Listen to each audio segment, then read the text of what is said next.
এখন থেকে আপনার প্রিয় সিরিয়ালগুলো ফ্রিতে দেখুন এক্সক্লুসিভলি শুধুমাত্র সান নেক্সটে। এখনই অ্যাপ ডাউনলোড করুন। এই সামান্য একটা আবদার করেছে আমার দাদা, ও কেন এই বাড়িতে আসতে পারবে না বলুন?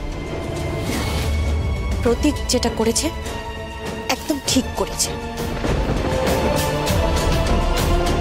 কেন এ বাড়িতে তোমার দাদা আসতে পারবে না সেটা তুমি নিশ্চয়ই খুব ভালো করে জানো, তোমার জানা উচিত, তাই না? কেন মা? ঈশা, তুমি বোধহয় ভুলে গেছো জাগৃতি এ বাড়িতে বউ হয়ে আসার আগে তোমার দাদার সঙ্গে কি সম্পর্ক ছিল, আর সেই সম্পর্কের খাতিরেই তুমি এখনো জাগৃতিকে বৌদি বলে ডাকো, ঠিক? আমি মানি বা না মানি, জাগৃতি কিন্তু আমার বড় ছেলের বউ, আর অনেক সঙ্গে জাগৃতি এখন সংসার করছে। তাই ওর আগের পক্ষের স্বামী এই বাড়িতে আসবে সেটা আমি বা আমাদের পরিবারের কেউ মেনে নিতে পারবো না। হ্যাঁ, বাড়ির এটা কেউ মেনে নেবে না মা, এটা আমি ওকে আগেও বলেছি। আর সব থেকে বেশি তো দাদা বৌদি জানলে রাগ করবে। একদমই না, একদমই না।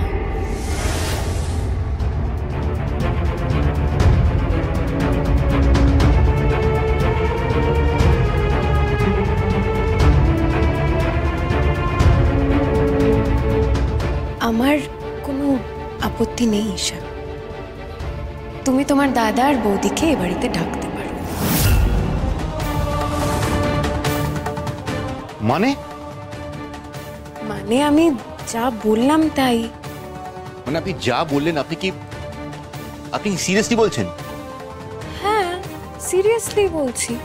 আশ্চর্য, তুমি যে এই কথাটা বলবে আমি আশা করিনি। যেখানে তোমার সাথে ওর দাদার সম্পর্কটা খুব একটা মধুর ছিল না, সেখানে দাঁড়িয়ে তুমি কি? সব কথা থাক, জাগৃতি আপনি যা যা বলছেন ভেবেচিন্তে বলছেন তো? আমি ভেবে চিন্তেই বলছি। ঈশা ওর দাদা আর বৌদিকে এ বাড়িতে নিয়ে আসতে চায়, তাতে আপত্তি কিসের থাকবে? বাবা, বৌদির হঠাৎ হলোটা কি? এত সহজে মেনে নিচ্ছে? তার মানে অনামিকাদি সত্যি কথাই বলছিল।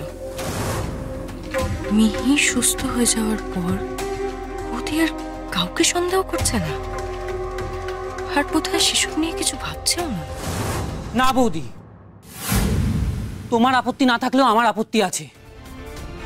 ঈশার দাদা বৌদি এই বাড়িতে আসবে না। কেন? কেন আসবে না? বৌদির তো কোনো আপত্তি নেই, তুমি আপত্তি করছো কেন? আমার আপত্তি আছে এই ব্যাপারে। অনেক প্রতীক আর বড় বৌদির মতো আমারও আপত্তি আছে। জাগৃতি প্লিজ, তুমি আর ঈশাকে এই ব্যাপারে ইন্ধন যোগিও না। বাহ, ভালো লাগলো দীপা। আজ অনেক দিন পর অন্তত তুমি আমাদের পক্ষ নিয়ে আমাদের হয়ে কথা বললে। এমনিতে তো সবসময় জাগৃতির সাইতে সায় মেলাও। ভুল করছো বড় বৌদি। জাগৃতি সবসময় ঠিক কথা বলে, তাই জাগৃতির কথায় সায় দিই।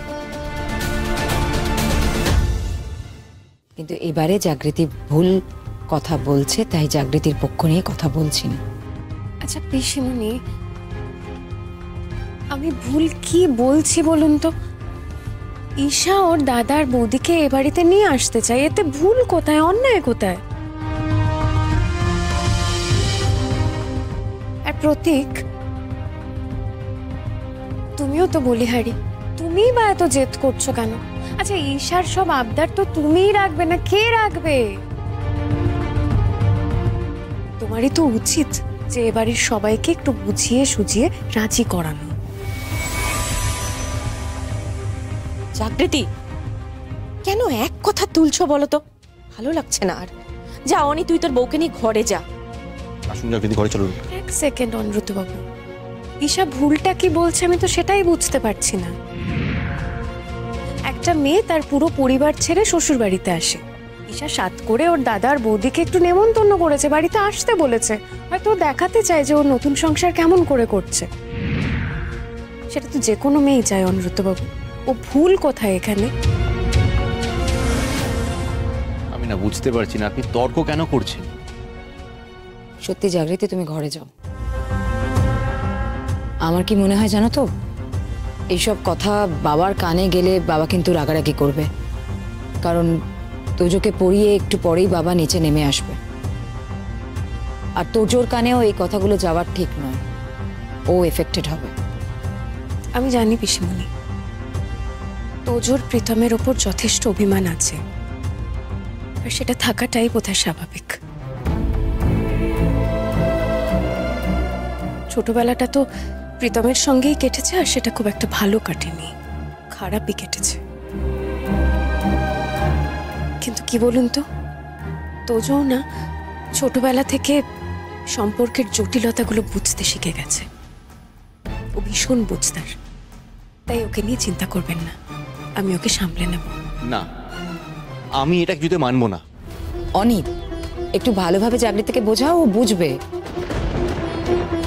জাগৃতি, তুমি কেন বুঝতে চাইছো না?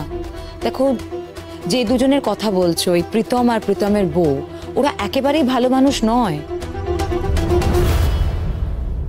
আর তাছাড়া ওর প্রীতম নিজের বাবা মার সাথে যে এরকম কাজ করতে পারে, তার সাথে আমার মনে হয় কোনো সম্পর্ক রাখাই উচিত নয়।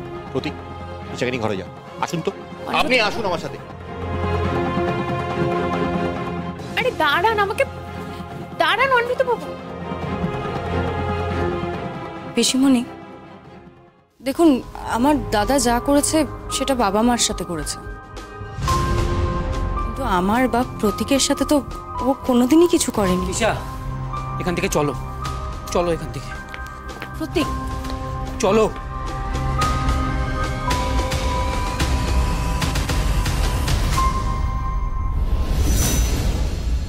দীপা, আমি না সত্যি বুঝতে পারছি না, জানো জাগৃতি কেন এরকম করছে বলো তো?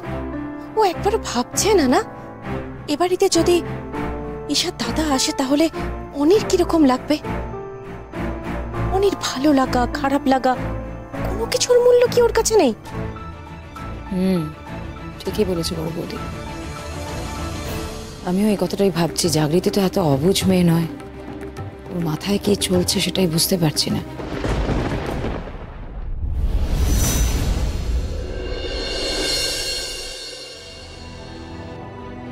মিহিমা, ও মিহিমা, বলছি তোজো দাদা না দাদুর ঘরে পড়াশোনা করছে, তুমি এক কাজ করো, এগুলো নিয়ে যাও, ওখানে গিয়ে খেলো। খেলবো? হ্যাঁ, ঠিক আছে। আমরা পরে আসছি, যাও। দেখি, যাও।